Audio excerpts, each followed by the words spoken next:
गुजरे कुछ महीनों में करीब 7 ऐसे मामले आए हैं जिसमें कई हाई कोर्टों ने आईपीसी की धारा 498(a) के दुरुपयोग पर अफसोस जताया है। ये कानून विवाहित महिलाओं को घरेलू हिंसा से बचाने के लिए बनाया गया है। कलकत्ता हाई कोर्ट ने तो यहाँ तक कहा कि धारा 498(a) का दुरुपयोग कर महिलाओं ने लीगल टेरर यानी कानूनी आतंक मचा रखा है। इससे पहले सुप्रीम कोर्ट भी इस मुहावरे का इस्तेमाल कर चुकी है। बॉम्बे हाई कोर्ट ने कहा कि अक्सर इन मामलों में पति के उन सभी रिश्तेदारों को अभियुक्त बना दिया जाता है जो उनके साथ रहते भी नहीं थे।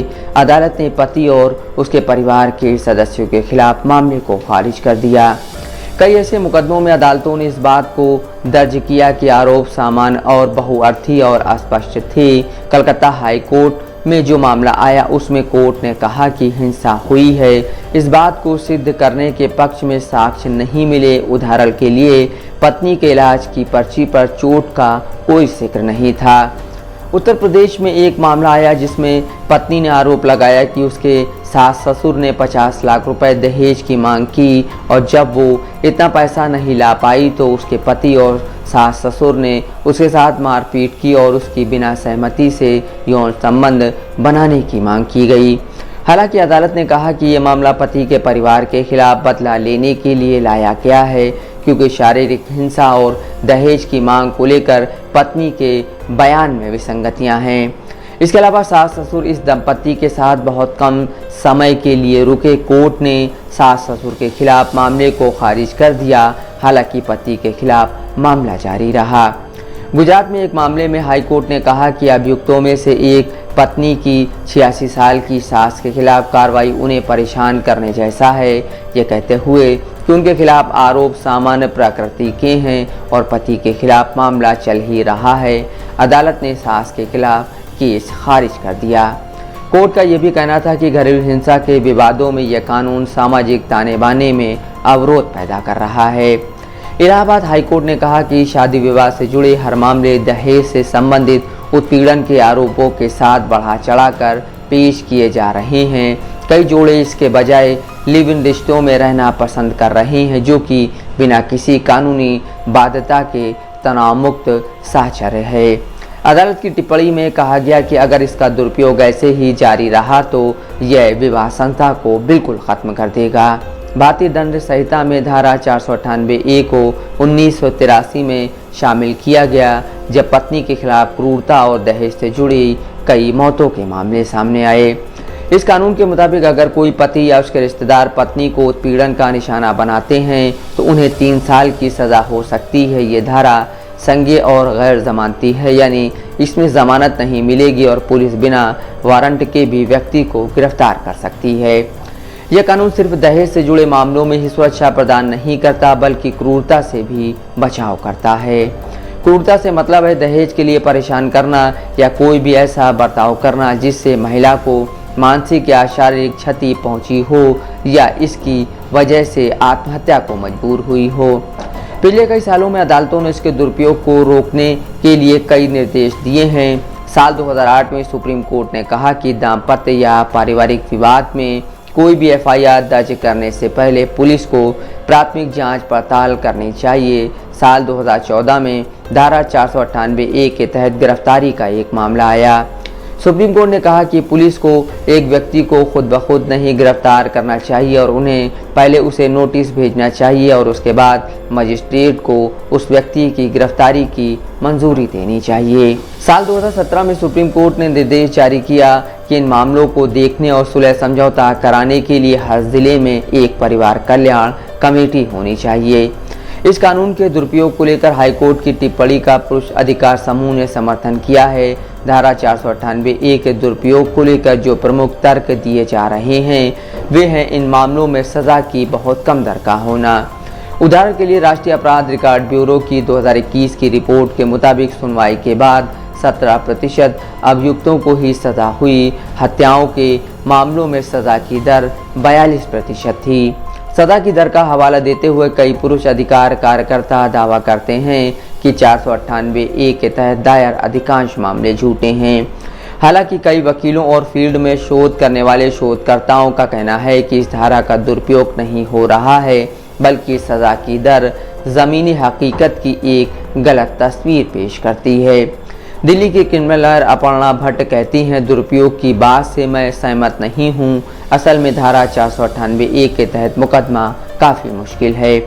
वरिष्ठ वकील और महिला अधिकार एक्सपर्ट इंदिरा जयसिंह ने हाल ही में प्रधान न्यायाधीश DY चंद्रचूड़ को लिखा कि कानूनी आतंक शब्द का इस्तेमाल इसे रूढ़ी बना देने का एक विशिष्ट उदाहरण और एक मुद्दे को सामान्यीकृत करने जैसा है। महिलाओं के खिलाफ हिंसा पर काफ़ी काम कर चुके और Tata institute of social sciences के resource centre for intervention on violence against women RCIVAW के संयोजक बलवंत सिंह धारा 498(a) मामलों में दुरुपयोग की बात से सहमत नहीं हैं। राजस्थान के 4 पुलिस थानों में धारा 498(a) के तहत दर्ज 300 मामलों पर हुए एक अध्ययन का वो हिस्सा रह चुके हैं। ये मामले अदालत में पहुंचने से पहले बंद हो गए और पुलिस ने इन्हें झूठे और गलतफहमी का नतीजा करार देते हुए बंद कर दिया। बलवंत सिंह कहते हैं, अध्ययन में पता चला कि जो अधिकांश केस बंद कर दिए गए थे उनमें महिलाओं को अपने पतियों और ससुराल पक्ष की ओर से हिंसा का सामना करना पड़ा था।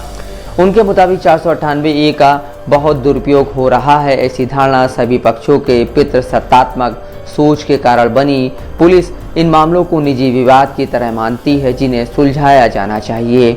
अपर्णा भट्ट ने कहा कि 498(a) के तहत केस दर्ज करना अपने आप में मुश्किल है, क्योंकि पुलिस अक्सर FIR दर्ज करने के पहले विवाद को हल करने की कोशिश करती है।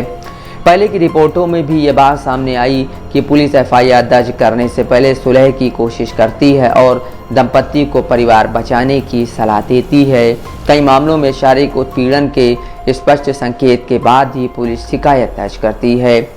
बलवंत सिंह कहते हैं, पुलिस मामले दर्ज करने की अनिच्छुक होती है। कई मामलों में महिलाओं को केस दर्ज कराने के लिए मजिस्ट्रेट के पास जाना पड़ा। अपर्णा भट्ट कहती हैं, अगर FIR दर्ज भी हो जाती है तो महिलाओं पर सुलह का भारी दबाव होता है। उनके परिवार, पुलिस और यहाँ तक कि जजों की तरफ से भी उनके मुताबिक परिवार समझौते के लिए बच्चों की कस्टडी को हथियार बनाता है, जिससे महिलाओं पर सुलह का दबाव बढ़ता है। बलवंत सिंह ने कहा कि रिश्तेदारों के दबाव में या तलाक के लिए पति के राजी हो जाने या महिला को उसके मायके भेजने की बात मानने की वजह से अक्सर महिलाएं अपने केस को आगे बढ़ा पाने में खुद को असहाय पाती हैं। अगर मामला आगे बढ़ता भी है तो हिंसा को सिद्ध करना बहुत मुश्किल होता है। अपर्णा भट्ट के मुताबिक कई तरह की हिंसा होती है, शारीरिक, मानसिक और आर्थिक। इनमें से अधिकांश को लेकर कोई चिकित्सकीय सबूत नहीं होता। कई मामलों में महिलाओं को केस दर्ज होने से पहले लंबे समय तक इंतजार करना पड़ता है और तब तक सबूत इकट्ठा करने में काफ़ी समय बर्बाद हो चुका होता है। बलवंत सिंह कहते हैं कि उत्पीड़न बंद दरवाजे के भीतर होता है, इसलिए सबूत पेश करना बहुत मुश्किल होता है और मामला लंबे समय तक खिंचता है, इसलिए सज़ा में भी मुश्किल होती है। जहाँ तक कानून के दुरुपयोग की बात है, अधिकांश एक्सपर्ट का मानना है कि ये किसी भी कानून के साथ मुमकिन है। हालांकि 498(a) के दुरुपयोग का मामला सुर्खियों में आया क्योंकि ये महिलाओं को विशेष सुरक्षा प्रदान करता है। गुजरात के पूर्व ADG डॉक्टर रंजन प्रियदर्शी कहते हैं, महिलाओं के लिए 498(a) बहुत क्रांतिकारी कानून है। महिलाओं के खिलाफ उत्पीड़न रोकने में इसने बहुत अहम भूमिका निभाई है। वो कहते हैं, दुरुपयोग तो किसी भी कानून का हो सकता है। बलवंत सिंह के मुताबिक झूठे या गलतफहमी को आधार बनाकर बंद किए गए मामलों में पति या उनके परिवार की ओर से हिंसा हुई थी। हालांकि उन्हें वकीलों ने बताया था कि धारा 498(a) को लागू करने के लिए उन्हें दहेज का आरोप इसमें जुड़वाना होगा, जबकि इस कानून में इस तरह की कोई ज़रूरत नहीं है। उन्होंने कहा, इस तरह केस दर्ज कराने के लिए उन मामलों में भी दहेज के दावों को बढ़ा चढ़ाकर बताया जाता है जिनमें ऐसी कोई घटना हुई ही नहीं होती है। बाद में मामले खारिज हो जाते हैं, इसलिए इसका मतलब ये नहीं कि मामले झूठे थे और कोई हिंसा नहीं हुई थी। बलवंत सिंह कहते हैं, उनका एकमात्र मकसद था कि घर पर हिंसा बंद हो। हालांकि 498(a) के तहत सुलह समझौते के बावजूद अधिकांश मामलों में फिर से हिंसा शुरू हो गई। इसलिए यह कहना गलत होगा कि इस धारा का दुरुपयोग हो रहा है। असल में न्यायिक तंत्र ठीक से महिलाओं की चिंताओं को संबोधित नहीं करता है। Bureau report, Dastak live news.